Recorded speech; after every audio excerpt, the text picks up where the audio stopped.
Welcome back to your nerdy show. I'm your host, Spoiler Master. What if everything you remembered about your life was carefully chosen by someone else? That's exactly the terrifying question Silo Season 3, Episode 3 asks.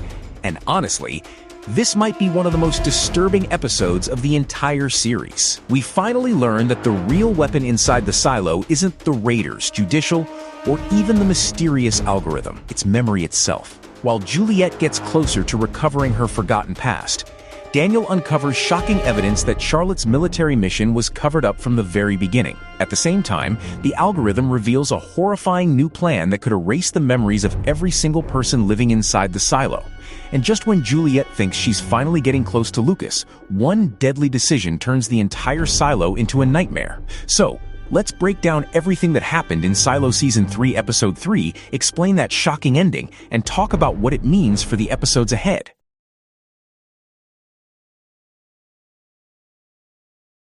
Daniel finally learns the truth about Charlotte. The episode begins by taking us back into the flashback storyline, where Daniel continues searching for answers about what really happened to his sister Charlotte. Until now, he believed the official story that Charlotte simply suffered severe trauma during the disastrous bombing mission. But after speaking with Dr. Victor, Daniel realizes something much more disturbing is happening. Victor explains that Charlotte isn't just receiving treatment. She's being given medication that suppresses her memories completely. According to him, the doctors will eventually allow only certain memories to return while permanently removing the painful ones that could cause PTSD. On the surface, it sounds compassionate, almost like they're helping Charlotte recover from unimaginable trauma. But once Helen points out the obvious, Daniel begins seeing the darker reality hiding underneath that explanation. If doctors are deciding which memories Charlotte is allowed to keep and which ones are erased forever, then they aren't healing her at all. They're rewriting her past. They're carefully removing every memory that could expose what really happened during that mission. Charlotte isn't simply recovering from trauma. She's becoming a version of herself that can never reveal the truth. Daniel finally realizes that the treatment itself may be part of a much larger cover-up. Wanting more proof, Daniel attends a memorial ceremony honoring Juan Alameda, one of the pilots who died during the mission. There he meets Juan's father, James Alameda, who unknowingly confirms Helen's suspicions. James explains that the pilots were forced to fly outdated aircraft using old analog communication systems instead of modern encrypted equipment, because those communications weren't encrypted. Anyone listening could have secretly recorded every conversation between the pilots during the mission. That single detail changes everything. It means somewhere out there, a recording of Charlotte's final mission might still exist. James admits he never searched for it because he spent years trying to move on from losing his son. Even during the conversation, it's obvious he's terrified of upsetting powerful people connected to the military.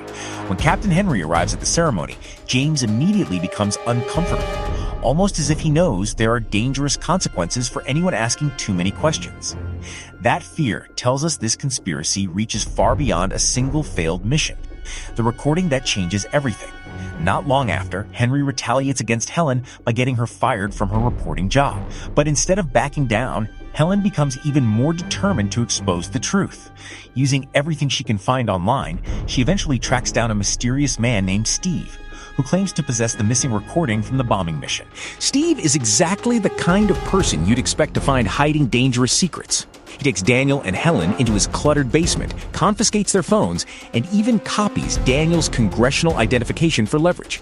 It's clear he doesn't trust anyone. At first, he refuses to hand over the recording, but once he discovers that Charlotte is Daniel's sister, something changes. He finally gives them the tape. Listening to it is absolutely devastating. The recording captures the pilots during the final moments of the mission as panic spreads through the squadron. One by one, they begin reporting the same horrifying problem. A strange black substance, described almost like microscopic nanites, is somehow disabling their aircraft. The pilots have no idea what's happening. Their equipment is failing, and there's nothing they can do to stop their planes from crashing.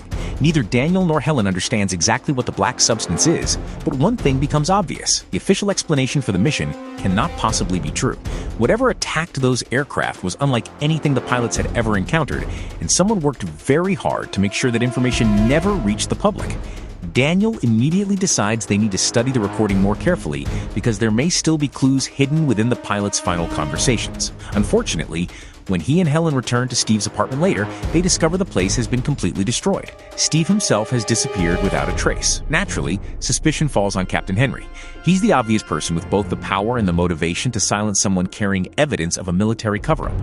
But the episode cleverly leaves another possibility open. Steve may have anticipated someone coming after him and staged the destruction himself before escaping. Either way, the message is crystal clear. Whoever controls this secret is willing to eliminate anyone who gets too close.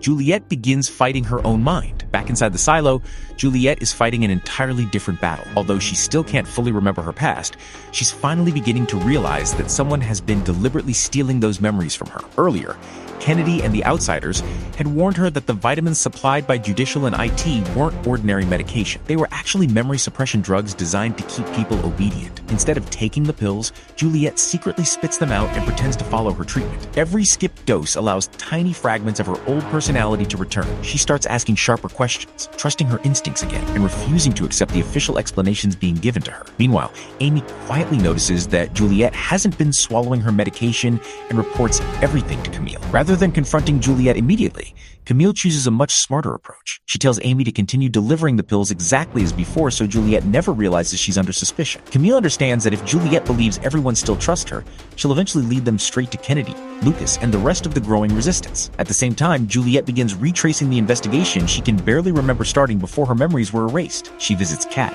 hoping to learn more about Lucas and Kennedy. Kat initially refuses to cooperate, but Juliet quickly notices details that expose her lies. The injuries on Kat's wrist and her behavior make it obvious she was involved in stealing the helmet from Silo 17. Eventually, Kat admits that Kennedy is still alive and on the run. As for Lucas, she insists he's probably dead after disappearing during the previous rebellion. Juliet doesn't fully believe that story, but without any memories of her own, she's forced to rely on incomplete information from people she isn't sure she can trust. As Juliet struggles to separate truth from lies, Camille faces a terrifying conversation with the algorithm itself. Camille believes allowing Juliet's memories to return could actually help Judicial locate the remaining rebels. But the algorithm sees things very differently. It concludes that Juliet's recovered memories represent an unacceptable risk to the stability of the entire silo. Instead of targeting one person, it recommends activating the full memory protocol. That protocol is perhaps the most horrifying revelation of the episode. Rather than erasing Juliet's memories alone, Judicial plans to dump a special version of vitamin D, known as vitamin D+, directly into the silo's water supply. Every resident would unknowingly consume it.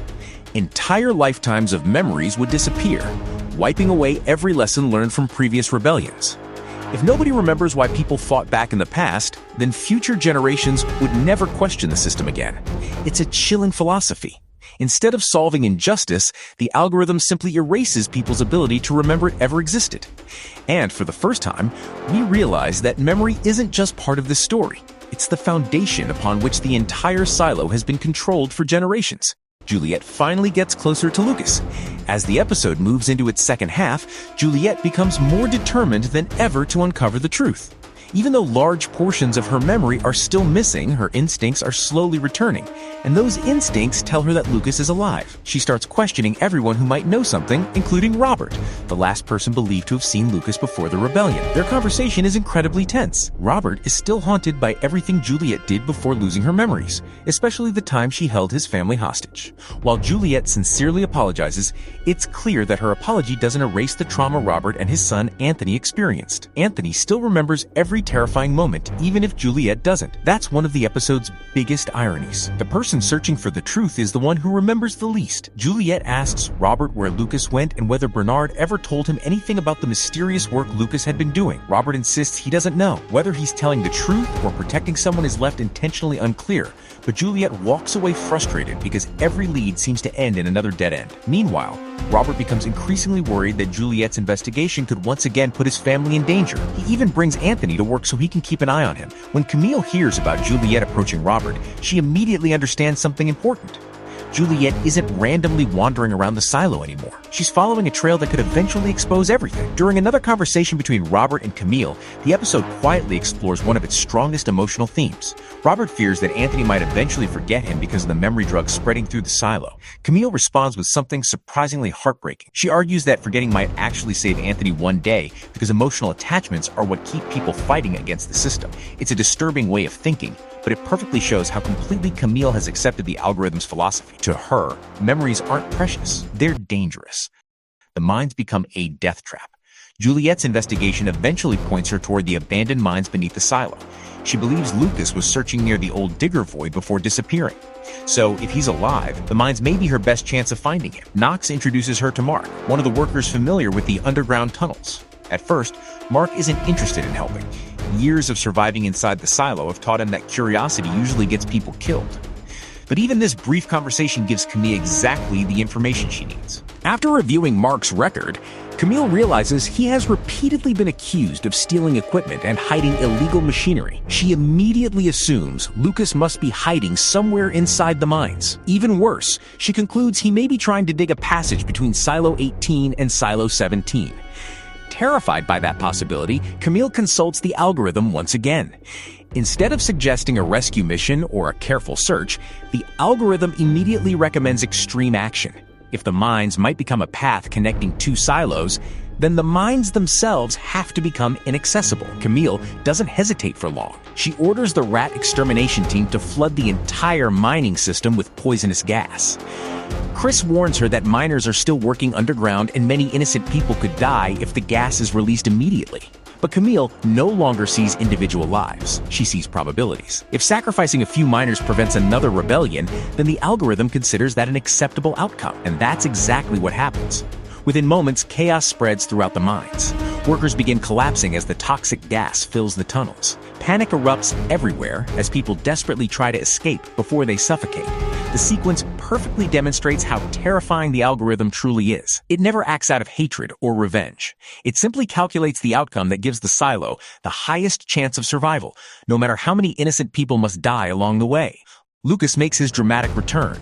The moment Juliet realizes innocent miners are trapped underground, she doesn't hesitate. She grabs a gas mask and rushes into the toxic tunnels to save whoever she can. It's exactly the kind of decision that defines Juliet's character. While everyone else follows orders, she risks her own life to save complete strangers. Unfortunately, her heroism immediately backfires. After rescuing one unconscious miner, the terrified survivor steals Juliet's gas mask and leaves her stranded inside the poisonous tunnels. Within seconds, Juliet begins inhaling the toxic gas herself. As her strength fades and she starts losing consciousness, the person she's been searching for finally appears. Lucas is alive. Without saying much, he drags Juliet out of the deadly gas and saves her life before disappearing once again. It's one of the episode's most satisfying moments because it confirms what many viewers suspected all along. Lucas never died during the rebellion. He's been hiding this entire time, continuing whatever mission Bernard never wanted anyone to discover. Of course, fate doesn't make escaping easy. Chris and the Raiders spot Lucas during the rescue and immediately begin chasing him through the tunnels. Just when capture seems inevitable, Sandy and Danny arrive to help, allowing Lucas to escape once more. Although Juliet barely gets a glimpse of him before passing out, this rescue changes everything. Now there is undeniable proof that Lucas survived. At the same time, another heartbreaking discovery is made. As rescue teams recover bodies from the mines, Paul discovers Orla among the victims. Whether she died from the poisonous gas or had already been imprisoned before the fumigation remains unclear. But her death raises even more questions about the mysterious vitamin D plus shipments she had been overseeing before disappearing. It feels increasingly likely that Orla discovered something she was never supposed to know. The algorithm chooses Juliet's fate. The final minutes of the episode completely shift the direction of the story. Juliet is rushed to the recovery room after inhaling large amounts of poison gas. She's unconscious, vulnerable, and completely unable to defend herself. For Camille, this creates the perfect opportunity. Amy can now resume giving Juliet the so-called vitamins without resistance, allowing Judicial to erase everything Juliet has remembered over the past several days. But then the algorithm proposes something even more shocking. Instead of wiping Juliet's memories again, why not eliminate Juliet entirely? From the algorithm's perspective, Juliet isn't simply another rebellious citizen anymore. She has become the symbol of hope inside the silo. Every question she asks encourages others to question the system as well. Every memory she recovers threatens decades of carefully maintained control. If Juliet dies, the hope she inspired dies with her. Even more disturbingly, the algorithm believes her death can be explained naturally. After all, many miners have already died because of the gas leak. If Juliet is listed as another victim, nobody will suspect Judicial of murder. That would also eliminate the need to poison the entire water supply with vitamin D+. For a brief moment, Camille hesitates. Despite everything she's done, she's still human enough to understand the weight of murdering the silo's mayor. Sensing that hesitation, the algorithm reminds her of Juliet's past actions, especially the hostage situation involving Robert's family. It essentially argues that Juliet has always endangered the silo and always will. The only permanent solution is to remove her before another rebellion begins. By the end of the episode, Camille appears to accept that horrifying conclusion, but whether she truly intends to kill Juliet remains the biggest mystery heading into episode 4. Ending explained. More than anything else, this episode proves that Silo isn't really about underground cities or mysterious technology. It's about control through memory. Every major storyline revolves around the same idea. Charlotte's memories are rewritten to hide a military conspiracy. Juliet's memories are erased to stop her asking questions. The entire silo faces a mass memory wipe so future generations never learn why previous rebellions happened. Even children like Anthony are viewed as easier to control if they forget the people they love. The algorithm believes history itself is the enemy. If people remember injustice, they'll eventually fight against it. So instead of fixing the injustice, it simply deletes the memories. But Juliet represents the exact opposite philosophy. Even after losing almost everything that made her who she is, her instincts still drive her toward the truth. That suggests truth isn't just stored in memory. It becomes part of a person's character. Heading into episode 4, the biggest question isn't whether Juliet survives. Lucas is finally back, the outsiders are still operating in secret, and the rebellion has more hope than ever before. The real question is whether they can save Juliet before Camille or the algorithm erase her forever, or decide that killing her is the only way to protect the silo. After this episode, the battle is no longer just about surviving inside the silo. It's about protecting the truth itself. And once the truth starts coming back, no amount of memory suppression may be enough to stop what's coming next. No, what the heck, I'll laugh anyway.